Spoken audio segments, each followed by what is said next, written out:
I was also raised with this idea that Judaism was basically Christianity, but without Jesus.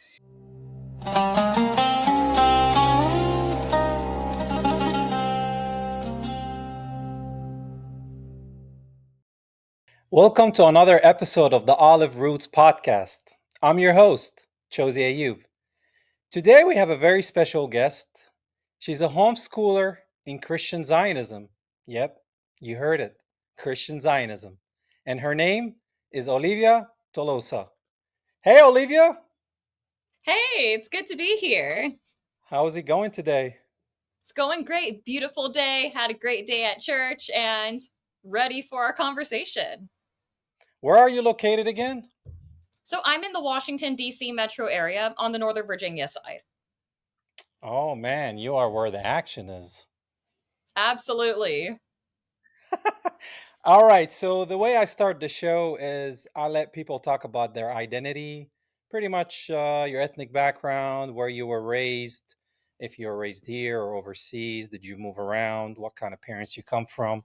So the stage is yours. You can just go for whatever you want to say.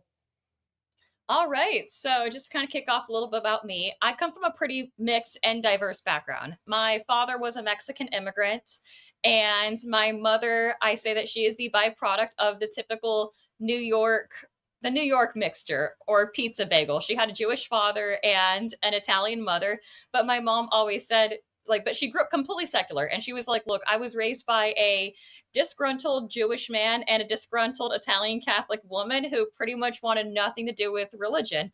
And it's funny because even my own mom says, she said, I literally did not even know what Hanukkah was. I just thought it was Jewish Christmas.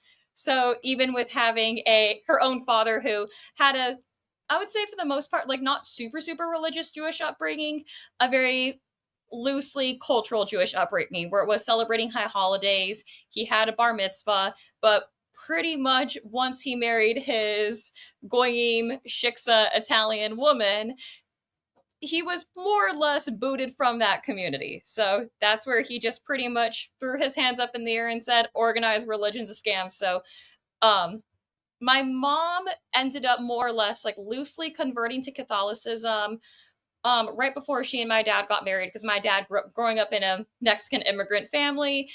You're just very much culturally Catholic, or if you're not Catholic, you're Pentecostal. That's kind of, but then even so, like I've seen a decent amount of Baptists who are Mexican, and a lot of Mexican and Latino Baptist churches.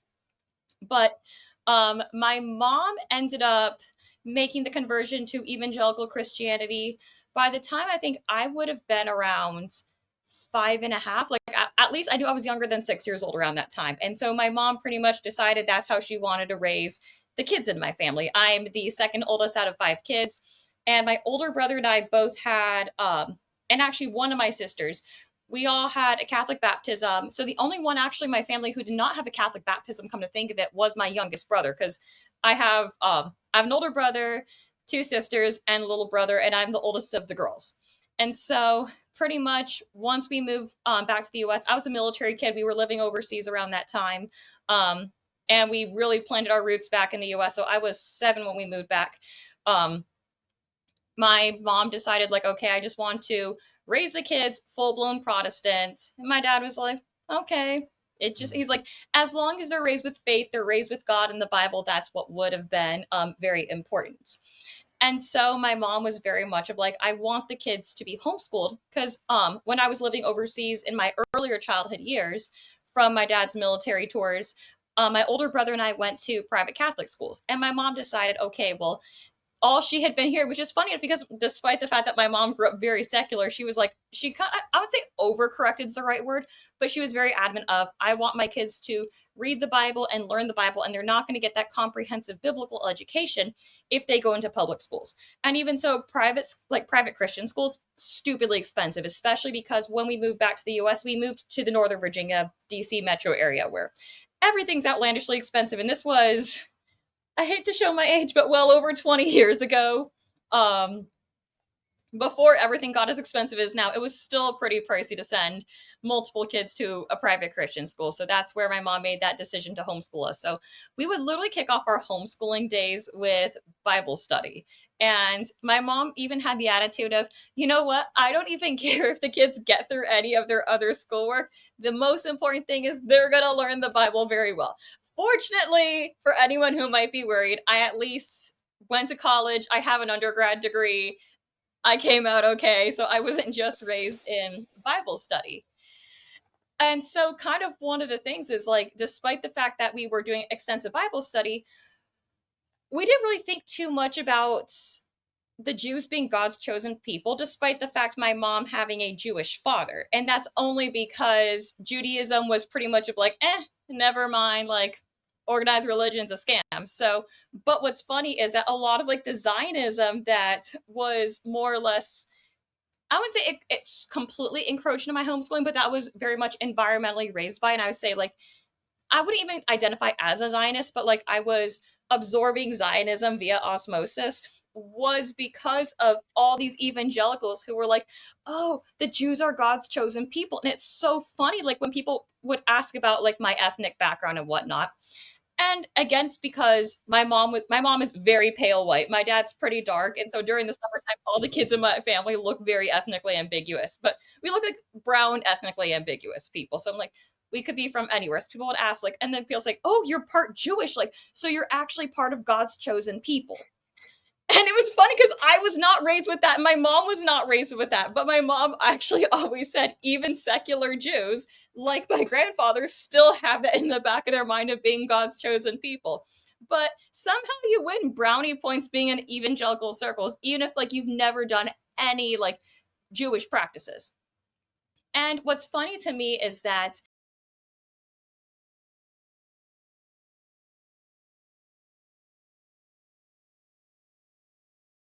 and what's funny is because even now I have friends who are observant Jewish, and they said, like, no, it's not. It's a completely different faith. And actually, one of my really good friends, he even said there's more similarities to New Ageism and almost certain occult practices than that Judaism has a similarity to than evangelical Christianity.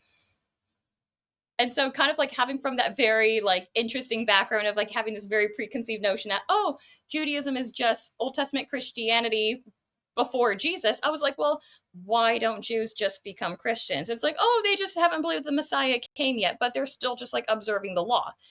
And so I just never understood like what's the purpose of being Jewish other than just like holding on to an old custom. Like that's one thing I just never really like, I never really questioned it either, because I think part of this is the types of churches that I was raised in. Again, they're part of, keep this in mind, they're part of the Southern Baptist Convention, which, as we know, in last year's summer, so this has been 2024 summer, um, Netanyahu was actually brought in to speak at the Southern Baptist Convention. And ever since then, I've lost. I mean, I was starting to lose respect for the Southern Baptist Convention, given that they had been covering up abuse for a while. But ever since that they invited Netanyahu to come speak and like give him a blessing, I just said, I will not attend a church that is a part of the Southern Baptist Convention. You're always made to feel guilty if you start questioning things.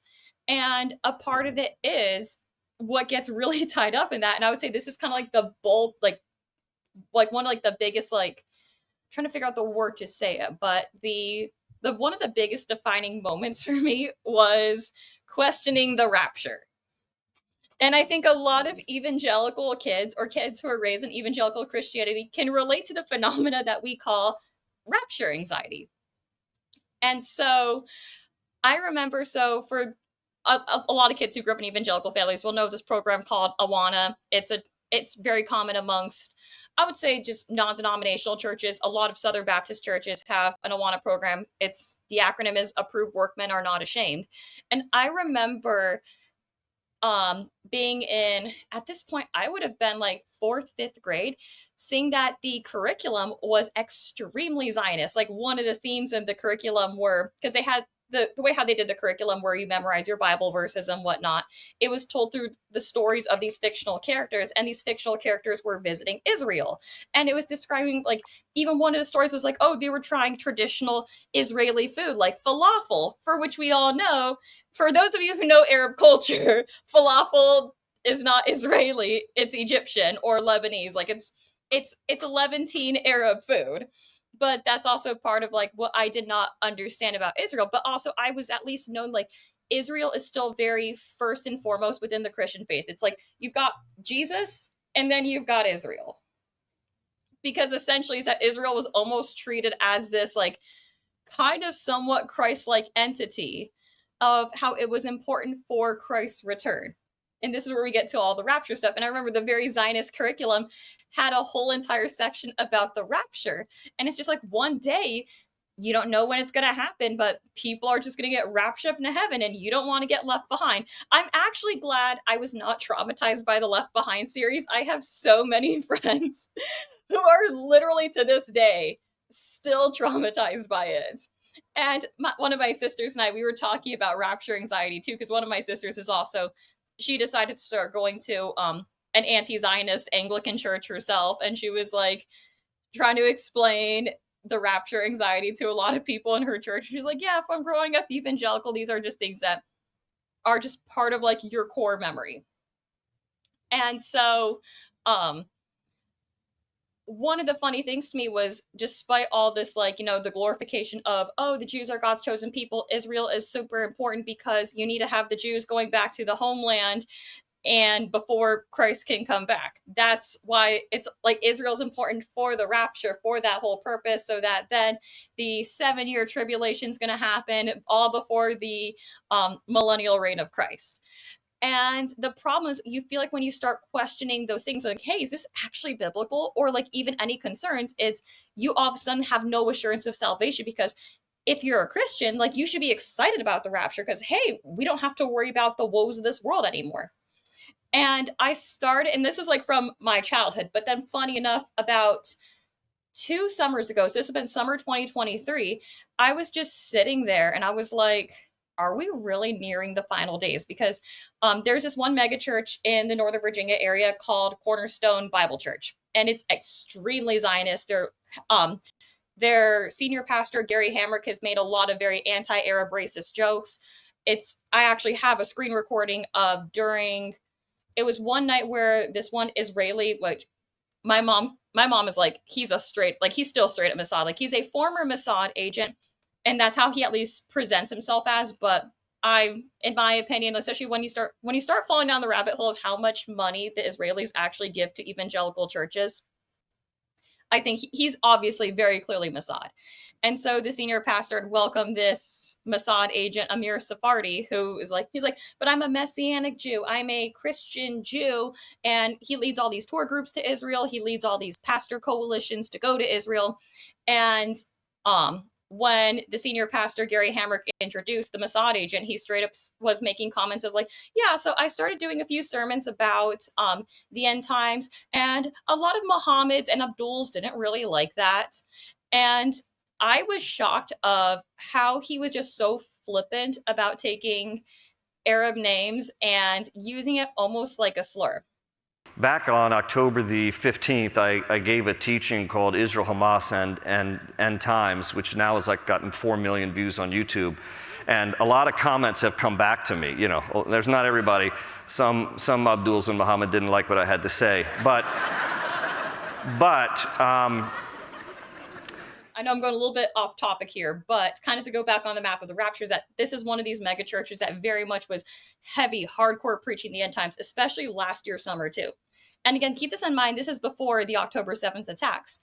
And I remember there was at one point, I just needed some comfort Jesus music to listen to. And I was like, why is every single time I'm searching YouTube to put together like a little Jesus music playlist, I'm just getting bombarded with videos of, are we near the end times? Is the rapture imminent? And there was this one YouTube creator, his name is the Watchman River. First of all, I'm a keyboard warrior. Just be respectful if you're going to go keyboard warrior. Don't attack him as a person. Attack his message. Like, I'm very much all for that. Like, if someone's putting something out as fair game, be respectful, of course. But he was one of these people. So for the past couple years, is that he would just sit in his car by the river and he would just yap and say, like, hey, I think that we are coming near the end times. And he would present himself as like, he loves the Lord. He wants people to know Jesus. And I started noticing a consistency within his with every single one of his videos, he was like, seeing what's happening in Israel is a good barometer to the end times. And so again, I was thinking back to my childhood of how we were taught about the importance of Israel. Again, like I said, it was not as much from my own household, but from the surrounding homeschooling evangelical community I was in, is that Israel is still monumental for the rapture to happen, the 7-year tribulation, and the millennial reign. And kind of with all that being said, is I started wondering, I was like, okay, so modern Israel only became a nation in 1948. So were there a lot of pastors around that time preaching like, oh, the rapture is imminent? Because I'm like, why is it happening now? Why didn't it happen like within like the first couple of years after Israel became a state? But then what's actually funny to me is that my older brother used to always say, like, I never understood the evangelical fixation with modern Israel. He's like, it's just a country. And he was like, most of like the Christians in that area are actually Palestinians. And you've got a lot of Syrian Christians, Lebanese Christians. Like there's a lot of Christians in the Levantine region. There's historical churches that go back to the time of Christ. And so my older brother also said, like, Israelis don't like Christians. They spit on Christians. It's a very common custom. So he's like, again, I don't know the fixation. But what's funny is my older brother was starting to have those suspicions and doubts. But it's like, I didn't want to look like a doubter because, again, it's like, oh, if you're doubting, like, you have no assurance of salvation. You're clutching for pearls onto the things of this world. So there's a lot of, like, the sad reality is, like, there's a lot of spiritual abuse that happens as a result of this too, all because you have to simp for Israel. And so when I started noticing the consistencies of like Israel becoming the focal point, so loosely, my dad from his army career actually spent a decent amount of time in Israel, just because the U.S. military, as a lot of people actually describe Israel as, it's pretty much just like a U.S. military base in the Middle East. That's kind of the reality. It's a military outpost, but I would even go to say is like, I don't consider a U.S. military outpost. I say it's its own outpost that controls the U.S. to do its dirty work for itself.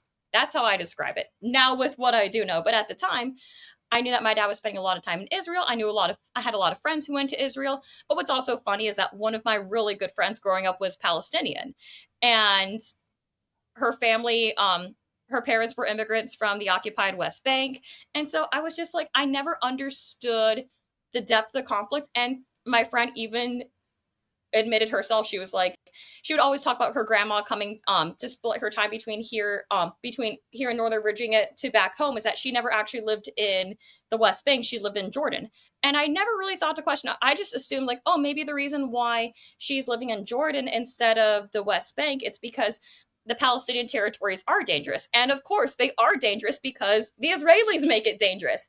I was just like, oh, why can't they just live in peace? Like, I was like, Israel can exist as a country, but like the Palestinians can exist there too. Like, I didn't really know why until when I started going down this rabbit hole of like, okay, let's learn a little bit more about modern Israel, and why do people keep on using modern Israel as the I would say as like the hallmark for, okay, this is what's pivotal. It's pivotal for the Christian faith because you need this to happen for the rapture to happen, the tribulation, and then Jesus to come back to do the millennial reign. And I discovered it was a video done by Al Jazeera about Christian Zionism.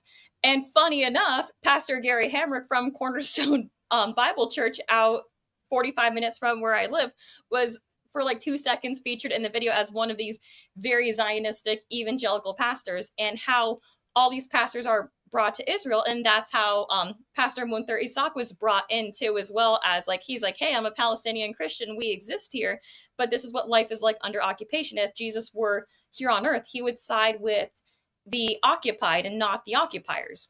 And then that's where I learned like, oh, Israel was not just like people coming to like the Palestinian territories, moving in, setting up shop and saying, okay, we're living here. I learned about the Nakba. I learned that people were violently forced out. So then when I remembered my friend talking about her grandma coming to visit from Jordan, I was like, she probably did not move to Jordan by a choice of her own. She was probably forced there. And just when I did the math basing her grandma's age, her grandma was a Nakba survivor.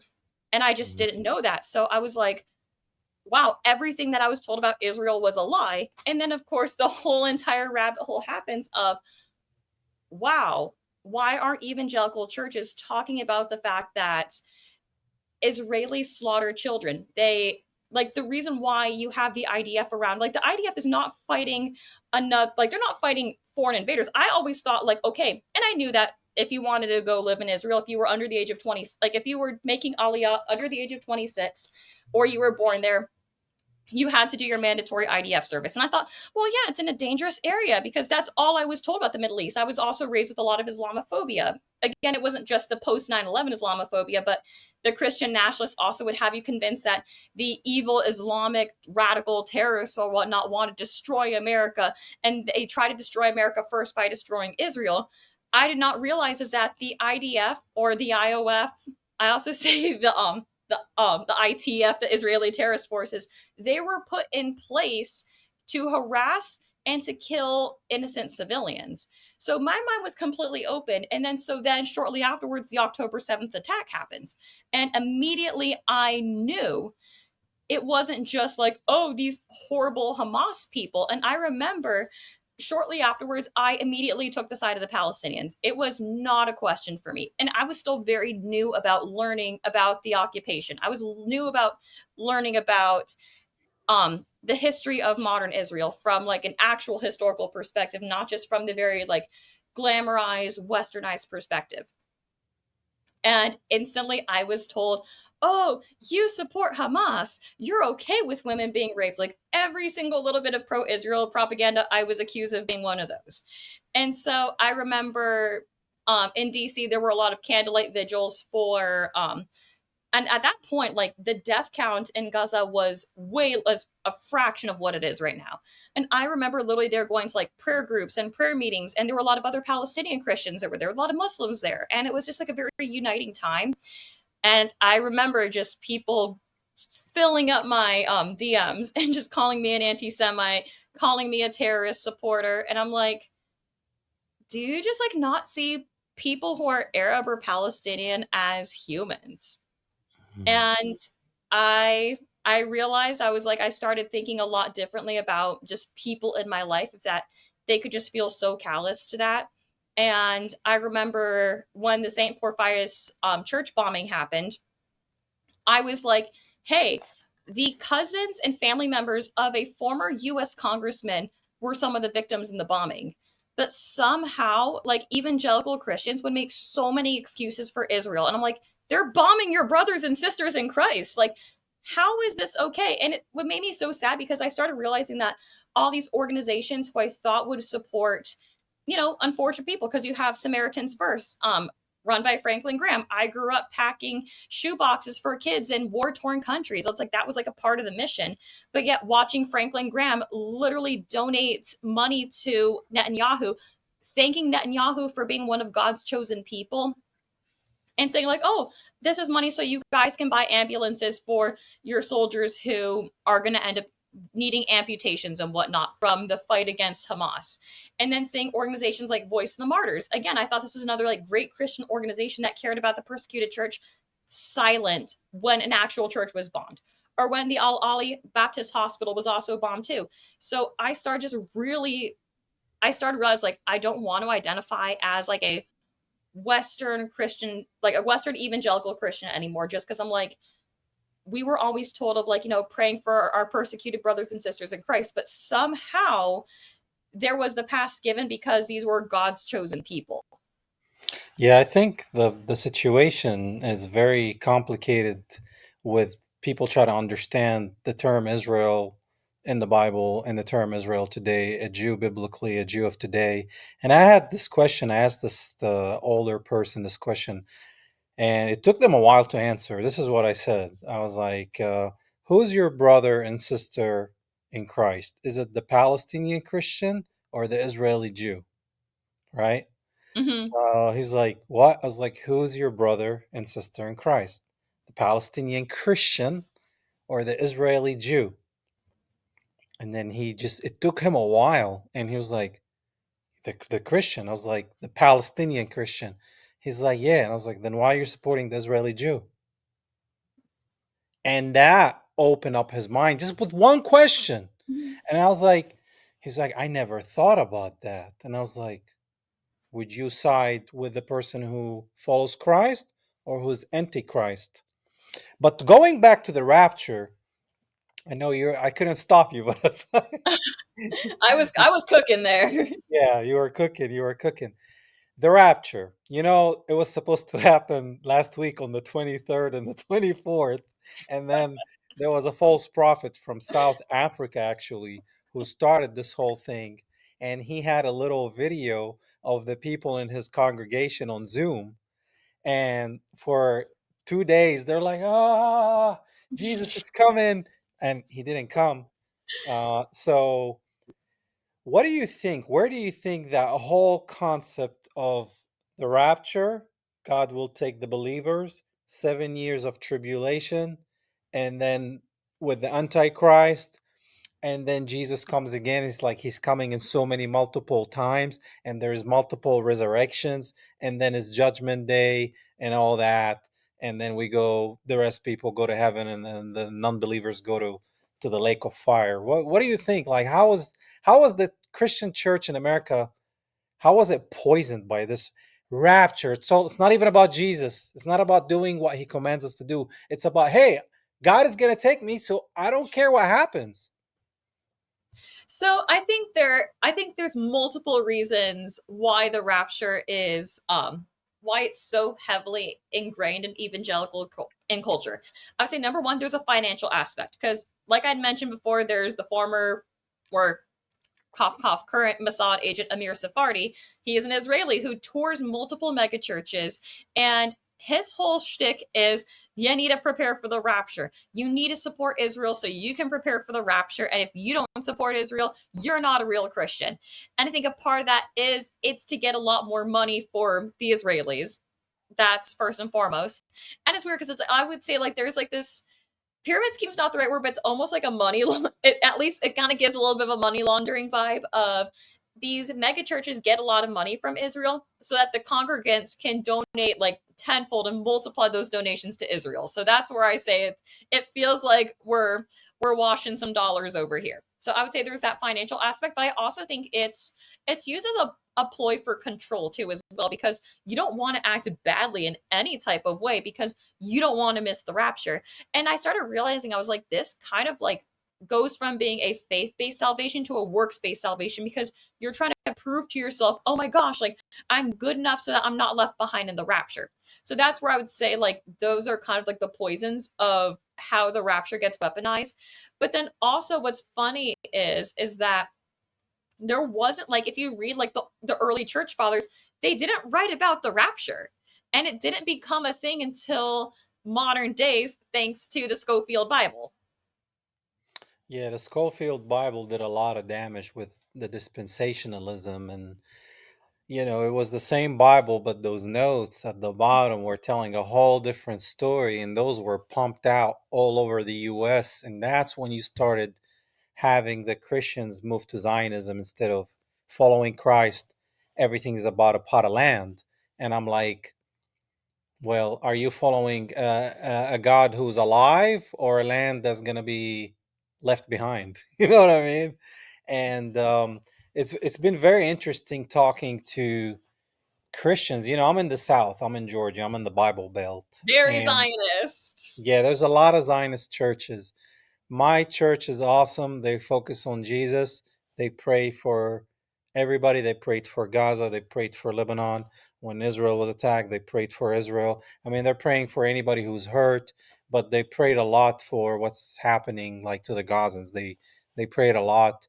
And maybe God put me in that church to raise awareness because a lot of people did not know much about Palestine, Mhm. and they thought Israel was the Israel, but they still did not worship the golden calf of Israel. And I hate to call it that name because that name is supposed to be very precious to God.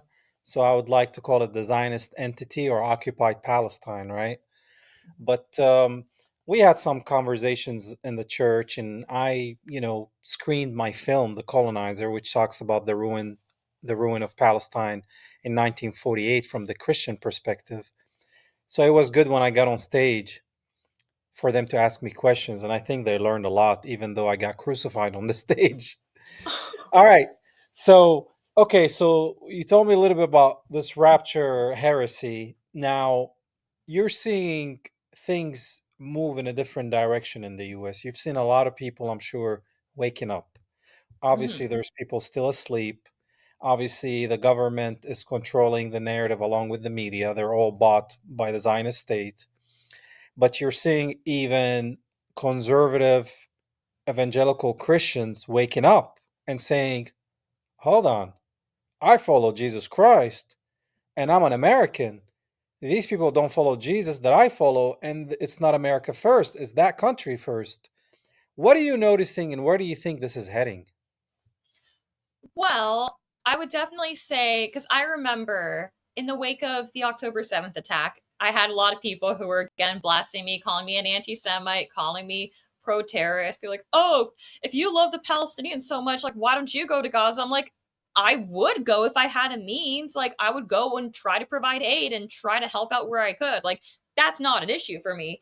But I I remember I had a few friends who were a little bit dubious because they were like, everything about the October 7th attack seemed fishy, especially because A, where that music festival was supposed to be held, the original site location was far away from the Gaza border. And then it was somehow moved suspiciously to the Gaza border.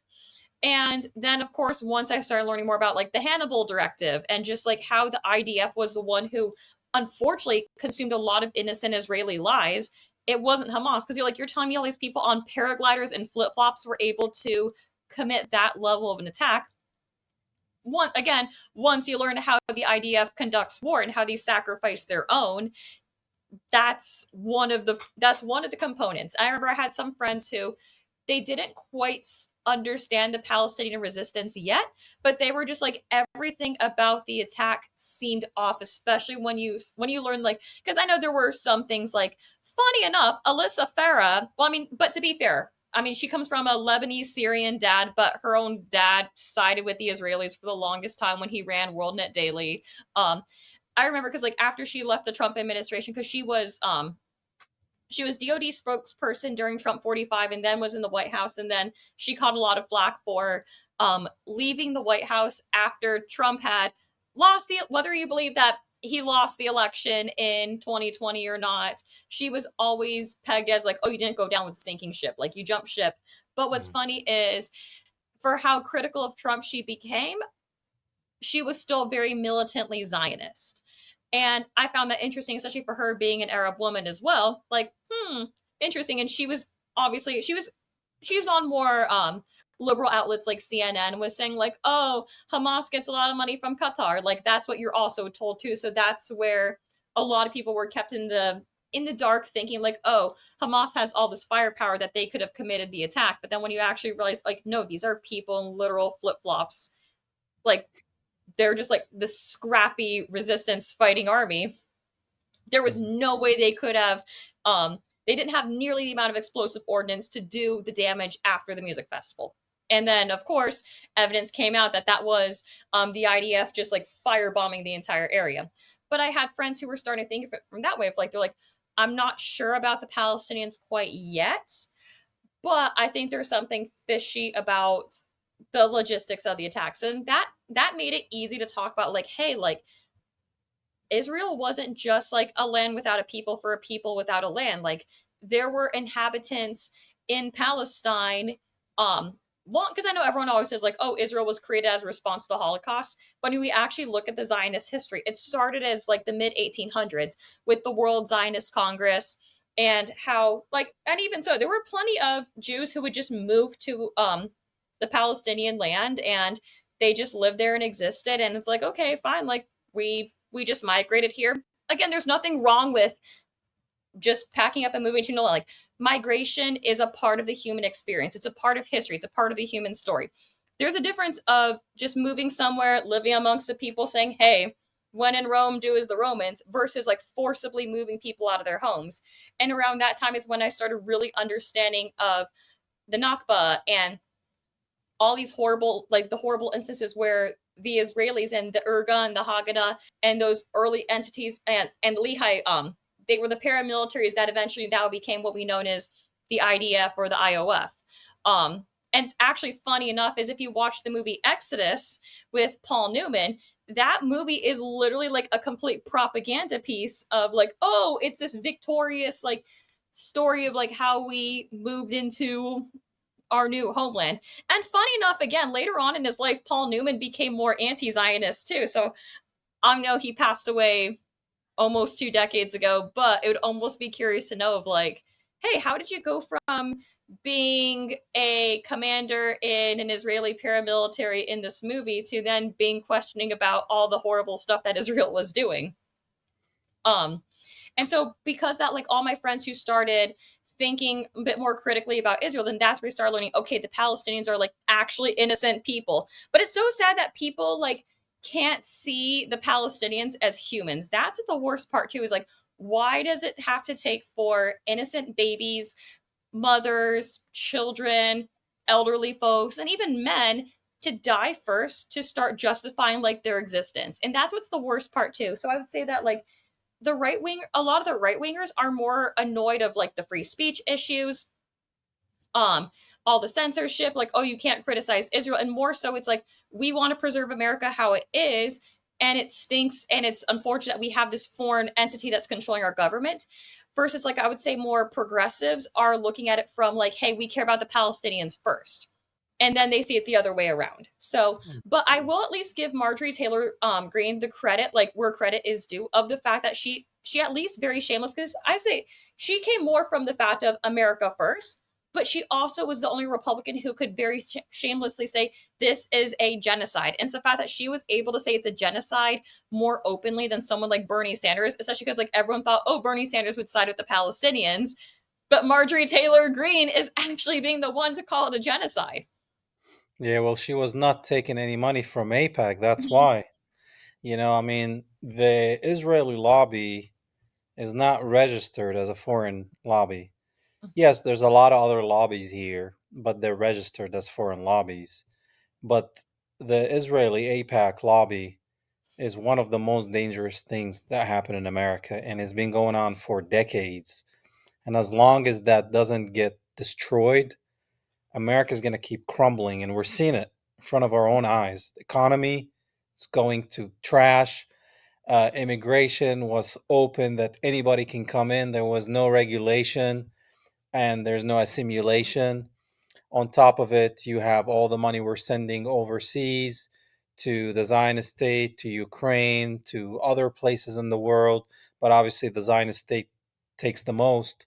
And then all the weapons manufacturing and, the war complex, whatever you call it, the industry of weaponry and all that is just killing people. And I think the main problem is I think the people are not seeing not just Palestinians as humans.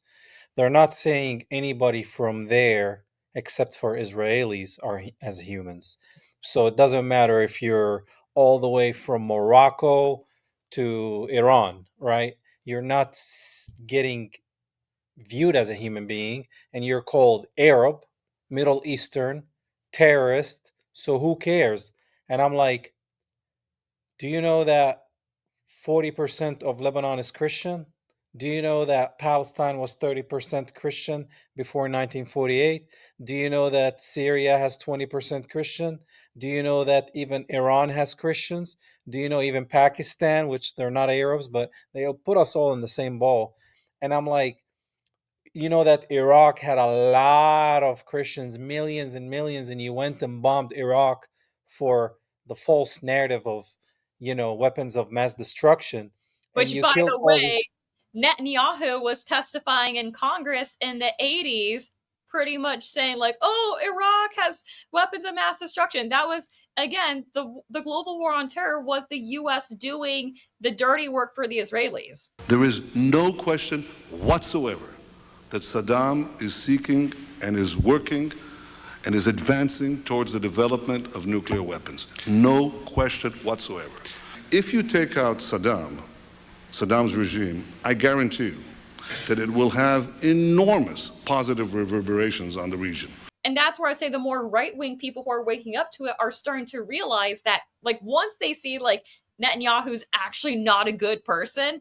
And like, wait, so we've been doing all the dirty work. We've been sacrificing our young men and women in uniform. They're either coming home in a coffin with an American flag draped on it, or they're coming home with missing body parts, or they're coming back home with such bad PTSD that they can't function in society anymore.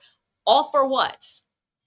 Yeah, I mean, PTSD killed a lot of people here. Like, most of the homeless people in America are veterans. Mm-hmm.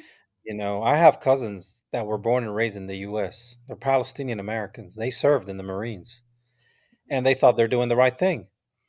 And once they got done with serving, they had massive PTSD and they get neglected. Nobody cares. You're like, oh, go to the VA, and you try to get an appointment, and you're just treated like an animal. Like it doesn't matter. So a lot of these men, what happened to them is they came with PTSD, so they try to get rid of it. Obviously, they resolve to alcohol, drugs. So now they're spending all the money they have to get high, to forget the pain or feel normal. Now they're getting arguments with their wives, getting divorced. The woman is taking everything from them, the kids. He's losing his mind more drugs, more alcohol, spending his money, homeless. And instead of America taking care of these veterans that spilled their blood, considering I'm dying for my freedom, for my country, they But you're get really sent dying for and Israel. they're dying You're for that Zionist entity. But they didn't know that. They just went there, they thinking they're doing something good for their country, and they get sent there and they're just dispensable. Like, who cares? So I think these right wings conservatives should be really mad at not just Trump. We're talking, this has been happening for decades, right? They need to be mad at the government for treating them that way and sending all this money to other countries where we can spend it here. I mean, I'm looking at my main road. There's holes and potholes in the road, and I can't even find a job. I do design work other than acting and filmmaking, and I can't find a job. And now AI is taking over and robots and God knows what. So it's kind of like, it's clear what y'all doing. Y'all making us being slaves.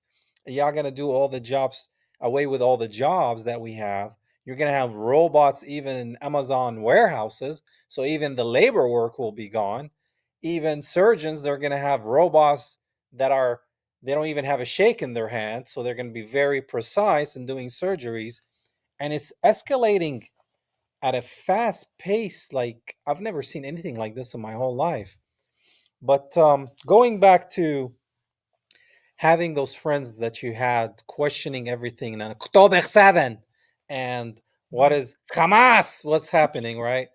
Where are those people now? Have they woken up? Are they researching, watching videos? Are they seeing what's happening in Gaza that is censored on mainstream media and was censored on social media? But how much can you censor when every human being, 2.4 million people in Gaza with phones recording everything? How much can you delete? So where are those friends now, and how is their way of thinking and how did it change? Well, fortunately, those friends were always very much like, I don't want to believe the mainstream narrative. So they were always dubious to begin with. And definitely now they love seeing the alliance that you have with Tucker Carlson and Cenk Uygur and Anna Kasparian. They're like, what's going to save this generation is especially millennials and Gen Z, because they're the ones who I think they're the ones who are, like you said, are dealing with the brunt of just the bad economy of we can't find jobs, we can't afford houses. Like I literally think I'm like I could see myself never becoming a homeowner. My rent gets progressively more and more expensive. What's sad is how many people have been priced out of my apartment complex because increasing rent and then also wages aren't going up. People are losing their jobs. Being in the DC area, a lot of federal government workers lost their jobs and the private sector isn't doing much better, especially because here in the DC area, a lot of jobs are government contractors. So a lot of government contractors let go of a lot of people when all the Doge cuts happen because they're like, okay, well, if the federal workers, we lost our contracts. So it's really sad. It's really scary. A lot of people are dealing with this uncertainty. Meanwhile, we're seeing just more and more and more money being dumped to Israel. And it's so funny because I used to literally tell people, I'm like, how is being pro Israel pro American? Because I'm like, all these like conservative Christians who are completely fine with cutting like social programs for Americans. Like they're fine with, I mean, I personally am a fan of student loan debt forgiveness. I'm fortunate to not have student loan debt, but I know a lot of people who are unfortunately crippled by it too. I'm like, so all these people who are anti cutting student loan debt, they're in favor of cutting like Medicare, Medicaid. They're in favor of cutting anything that could make things easier for Americans. I'm like, but why are you okay with Israelis getting all this too? Because I'm like, they get free healthcare, and also to the conservative evangelicals, they get free abortions, which we all know that abortion's so like it's completely taboo in evangelical circles. So they're getting free healthcare, free abortions. By the way, Tel Aviv has one of the highest the highest rates of sexual predators living there per capita in the world. So I'm like, yeah, I'm sure a lot of those women who are also probably getting abortions there are also again being sexually abused by all the creeps that go that flee the US to go make aliyah and go hide out in Tel Aviv. They get subsidized education, they get subsidized housing. So we basically are propping up the Israelis and they're getting everything for free. But meanwhile, these same evangelical Christians are okay with like taking away food stamps from a struggling single mom who's down on her luck, trying to feed her family. So I'm like, why are you okay with these Israelis getting all this, but you're not okay with Americans? Like, you want to make life so freaking hard for Americans, but you're so okay with doing it for Israelis because what? They're God's chosen people, but they spit on Christians and they hate Jesus. Like all these things. I was like, it literally makes no sense. And it just made me so mad seeing this unconditional support and the gaslighting of, oh, if you're not supporting Israel, you don't actually love Jesus, you don't love God, because you would support God's chosen people. They're just wayward children. That was always the excuse being made for them. So I'm like, why do Americans really have to suffer? And I think millennials and Gen Z are just so sick and tired of being the generation that missed out on the ease of being able to graduate college and find a job. Because again, keep this in mind, like depending on like because I mean the millennial age range is pretty big, because I think that like technically the kids who were graduating college during the 2008 2009 recession, those would be millennials. How hard of a time they had to find jobs. And here's the worst part too, is that they get that double whammy of anyone who graduated college in the 2008 2009 recession. They're now going through another atrocious job market on par with that. They thought, okay, we went through it once, we struggled, we survived, but now they have to go through this again. It's like, how many iterations of we can't catch a freaking break? And now entry level jobs are disappearing for Gen Z, and college is so expensive. So all these kids with all the Gen Z kids are like, I have a massive amount of student debt and I can't find a job. And then they're just watching all their hard-earned taxpayer money from like their barista job or their server job, because that's probably the only job they can get right now, just going to support Israel. So that's where it's like, really, it's going to be the younger people. And I think that now, especially now, seeing like the alliance of people like Cenk Uygur and Anna Kasparian on the left with Tucker Carlson now on the right, and actually having great conversations, they're able to find this as a uniting point too as well. And even so, other independent journalists like Max Blumenthal said that he's been actually getting he's been having a lot more friendly conversations with more right-wingers who are like, why is all my money going to Israel? So I think that's what's going to be the uniting factor of the younger generation saying, no, we're not paying for Israel anymore. And it's funny because I still have a lot of friends in the military, and I've lost count of how many people I've just said, hey, so have you asked people in your unit how they feel about Israel? And they're like, yeah, they're all like, I'm not going to go die for Israel. They're like, I will take a dishonorable discharge before I have to go die in Israel or go die for Israel. Like, we're not fighting Israel's dirty war. So I would even say in the military, I think if there's these younger, the younger generations who are not afraid to rise up and say like, enough's enough. And that's what's going to have to take. It's just, you need that strength in numbers. You need enough people saying, no, we're not going to do this anymore. And it's funny because my mom even said, like, because I know like, even amongst like a lot of her still very conservative friends, they're all freaking out about Zohran Mamdani. And mom's like, I support him. And like, he's a socialist. And my mom's like, he doesn't support Israel. Mom's like, to be honest, that's enough for me. She's like, once you get someone, if all it takes is them saying, I'm not going to support Israel, you can make so many things better. Even if you don't agree with 100% of their policies, but that's now becoming so foundational of making like everything so much better. Because just not supporting Israel is that you're okay with giving Americans back their money. And on top of that too, not getting wrapped up in Israel's dirty wars. I remember when Mamdani was on the panel with other people that were running for that position. The question was, what is the first thing you would like to do? And all of them, like sheep, said, I would like to visit the Holy Land, right? Mm-hmm. And then they got to him and he's like, I would stay right here and take care of New York. And they're like, and then they kept pushing him on the issue. What about visiting? What do you think about the entity? And he's like, I'm focused on New York. I'm not there. I live in America. I'm an American. Visit by a mayor of New York is always considered significant. Where would you go first? Mr. Cuomo? Given the hostility and the anti-Semitism that has been shown in New York, I would go to Israel. Mr. Tilson, where would you go? Yeah, I'd make my 4th trip to Israel, followed by my 5th trip to Ukraine, 2 of our greatest allies fighting on the front lines of the global war on terror. Mr. Mamdani? I would stay in New York City. My plans are to address New Yorkers across the 5 boroughs and focus on that. Mr. Mamdani, can I just jump in? Would you visit Israel as mayor? I will be doing, as the mayor, I'll be standing up for Jewish New Yorkers, and I'll be meeting them wherever they are across the 5 boroughs, whether that's in their synagogues and temples or at their homes or at the subway platform, because ultimately we need to focus on delivering on their concerns. And just yes or no, do you believe in a Jewish state of Israel? I believe Israel has the right to exist. Not as a Jewish state? Notice. As a state with equal rights. He won't, he Not won't as say a it Jewish has a state. right to exist as a Jewish state. Be very And clear. his answer was no, he won't visit Israel. I said that very That's what he was clearly. trying to say. No, unlike No, you, I you answer, never- unlike you you, I never answer said questions no. very Okay. directly. All right, I and I think want to we're be clear. You very answered- clear. you I believe answered- every state should be a state of equal rights.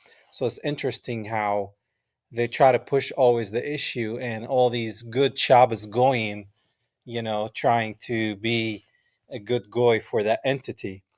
So, okay, let's move on to resistance. How can we resist Zionism? What's the best effective way to resist it? And for those who are seeing some Zionism around them, whether it's in the church, in the workplace, conversations, family, how is the best way to resist this and fight it? I would say from just like on a daily basis in your everyday life, I think amongst Christians, let's actually learn about Israel, the Bible versus modern day Israel. And I think teaching people that these are 2 completely separate entities. And I think also explaining like, hey, Palestinian Christians exist. The Levantine area in the Middle East is it's the only indigenous Christian community in the world because that's the birthplace of our faith. I think just like helping people like redefine that of like, because I think what makes it really hard is that in this weird, bizarre way with evangelical Christianity is that somehow we look at it through the lens of the US. And that was another thing about me waking up is that everything that was taught about like the end times, the rapture, it was always again look at what's happening in the US and then what's happening in Israel. And I was like, do Christians in other countries think about the end times and Christianity in this way? So I would also say but then the challenging part too is when you start having those honest conversations, it then opens up the door of, especially amongst people who are of the very Christian nationalistic brand of Christian Zionism, what makes the hardest pill to swallow is when you start having a very decolonized conversation and you actually talk about the evils and the horrible nature of settler colonialism, especially because again in Christian nationalism you're taught like, oh, the US was founded by Christians, it was founded by European settlers who wanted to practice their faith more openly because they were being persecuted. And so you never think of like, you never look at like the Manifest Destiny or the early settler colonies as a bad thing. You're like, oh, these were people who were trying to honor God. Versus like when you start having those conversations more about how modern Israel's not of the Bible and it was founded in violent settler colonialism, it becomes a very big shock to the people who glamorize the US and say, well, it's God's chosen nation. Because I remember Lauren Boebert was asked by an independent journalist for a documentary, like, I forgot the exact question, but her response to the question was, there are 2 nations on this earth that were made to glorify God, the United States and Israel. And so I think that's where it's going to be the biggest shock of when you start talking about what's Israel of the Bible versus modern Israel. And then you start realizing, oh, the US was like legitimately a genocidal settler colonial nation that was founded on stolen land by stolen labor. And it still thrives on that. It thrives on violence. What keeps the US alive is war. Like the military industrial complex is the biggest maker of our GDP. And I think that's good. That's a form, it's like the strongest form of resistance, but it's the hardest pill to swallow. But then be prepared to be called woke by super conservatives because they have a hard time decoupling their faith with the US. I think that's another honest conversation that needs to happen. But I think it's the greatest form of resistance of like, look, if you're a Christian, the US is just should just be seen as your temporary home. Of course, you want to make your life easy for you and those around you, but your home's in heaven. So why are you holding on so tight to this land that is not going to be around forever? But I think that needs to be seen as like a form of resistance. And that's where, like, even so, I'm so grateful that my church I go to does not fly American flags. And I'm like, I could not go to a church that flies a flag of any country. Yeah, I mean, it's not supposed to be about a earthly nation. It's supposed to be about the heavenly kingdom.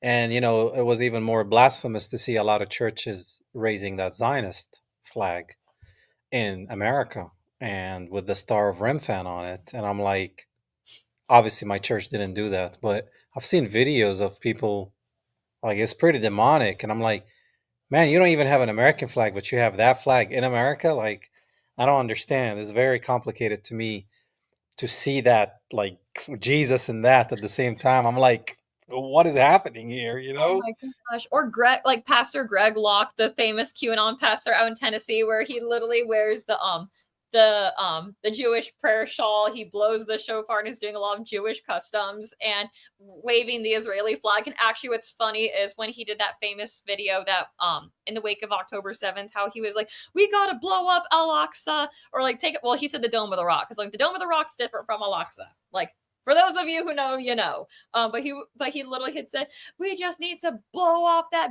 demonic Dome of the Rock so we can usher in the second coming of Jesus. And during that time, like, the Israeli flags were being waved. What they ought to do is evacuate up there on the hill and get a great big missile and blow that wicked Dome of the Rock plumb off of the spot where it's standing right now, so we can get that third temple rebuilt and usher in the coming of Jesus. And what's actually really funny is there was a Jewish person who straight up commented and said, hey, as a Jewish person here, you know what, we respect your religion, but you don't have to take like stuff from our religion and co-opt it into yours. But that's where I figured out that my shirt was going to be perfect and fitting for today, for those of you who are watching the video recording of this. Let me see. Lift it up. Yeah, it's the red heifers. It's got Alexa right here in the background, but it says save the red heifers, save the world, because that was another part of the famous red heifer sacrifices that had to happen first. So it's like, and that's why because I remember when I started going back to like when I started questioning everything about Israel and why didn't the rapture happen shortly after Israel became a founding nation? It's like, oh, because they didn't have all the red heifers who made the sacrifice, because you got to make the sacrifice first. And so that's a whole nother part of the Christian Zionist cult. So I'm like, okay. But what's funny is that there are subsects of Judaism that are also like, okay, well, we need the red heifer sacrifice to also happen as well. And they recruit evangelical Christians to be their foot soldiers. So I'm like, dang, how much of a Shabbos goy can you possibly be? Yeah, I mean, Yom Kippur just happened, and that's when they have the chicken. They sling Yeah. it like North Carolina, put your hand up, and they're putting the chicken, they're transferring their sins to the chicken, and then they sacrifice the chicken.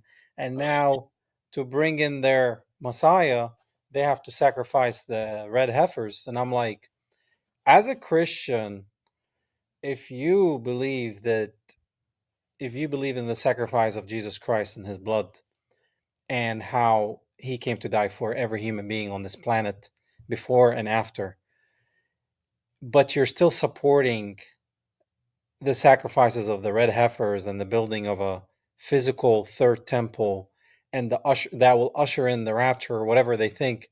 This is like the most blasphemous thing and antichrist I can ever think about, because you're saying, first of all, that Jesus Christ didn't die for everyone. He just died for the Christians today, and God has a different plan with the Jews. And I'm like, so Jesus' blood was not sufficient for them? Well, No, he died for everyone. There's neither Jew nor Gentile. So if they're not believing in Jesus Christ, they're going to go to the lake of fire. And if you don't have the Son, you don't have the Father.